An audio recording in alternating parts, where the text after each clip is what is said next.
Alright guys, this is the Gigabyte B450m DS3h. This specific one is the Rev 1.0 or 1.x. It's weird how they name it. They're pretty much all the same, I'm pretty sure. This is a really good motherboard. I've used it for the past 5 years at this point and has not really failed me ever since. So this motherboard, it has 2 PCI lanes, 4 SATA ports, 4 DDR4 DDR4 RAM slots with dual channel memory as well. It's an AM4 socket motherboard, so it'll support pretty much all Ryzen CPUs. I think almost all of them I've seen it does support. You may need a BIOS update for like the newest, like 5000 series, but for the most part, it's going to support what you're going to need. Besides that, the main downside, at least for me, is the I/O right here. So it has 8 standard USB ports, a PS2 connector for like old keyboards, a DVI and HDMI cables, HDMI video output, and it also has audio in, I think headphone out and line out. Not exactly sure on that, but it works. And so then some other things. I don't really like the placement of the SATA ports with the PCIe, because if you have a motherboard in here, these 2 SATA ports are kind of hard to get in there. You need one like the bent ones, and you really got to push against it. It's not the greatest, but you can definitely get it to work. Same with this one. It'll block, GPU will block these. And also if you have a bigger, more standard GPU, these 2 are going to be really close to each other, and so these pins, you're going to be careful, because like this USB 3.0, it will kind of block that second GPU. But overall, for the most part, it's a really good motherboard. I've really enjoyed it. So I would definitely recommend it if you're looking for just a nice standard motherboard to work with. Now, of course, another thing you need to think about when this motherboard is, to start out, you need to wash it.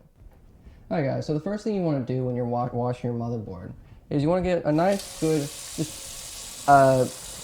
medium temperature. You don't want it too hot, you might damage the motherboard. You don't want to do that. So you get it nice right there, and you just kind of want to get that nice and rinsed off. Yeah, look at that. Just get the water all in there. Get it on both sides. It's really important. If you have like one of these, you can really get like just really in there, just all over there. And then I have a nice little scrub stick, so you can just kind of start real scrubbing that down. You know, just start scrubbing the motherboard. This will make sure it's nice and clean, so that whenever you put it in your computer, it doesn't damage any of the other parts. And so, then once you got it nice and rinsed off, I like to use the Blue Dawn. Some people use the Ajax kind of dish soap. I prefer this Blue Dawn. So you just want to kind of, get that all in there, get that nice and poured on there, and then just kind of just go to town on it. Just start scrubbing it, get it all over there, get it all soapy. And so now that should be good. Also, you want to make sure you get all the ports. Get just all the little parts with the holes. You want to get it nice and cleaned off. Nice and rinsed. You don't have to get the soap in there. Just, wipe it off. Nice. And, look at that. Look at that motherboard. It's real clean. I love clean motherboards. You know. There's actually, by the way, leaving a little water has actually helped out the motherboard a little bit, because this is actually how water cooling works. Is the water is there, and that little layer of water actually helps dissipate the, any heat that may build up. It's a clean-ass motherboard. Just rub that dry, You don't gotta get it fully dry. It'll be fine.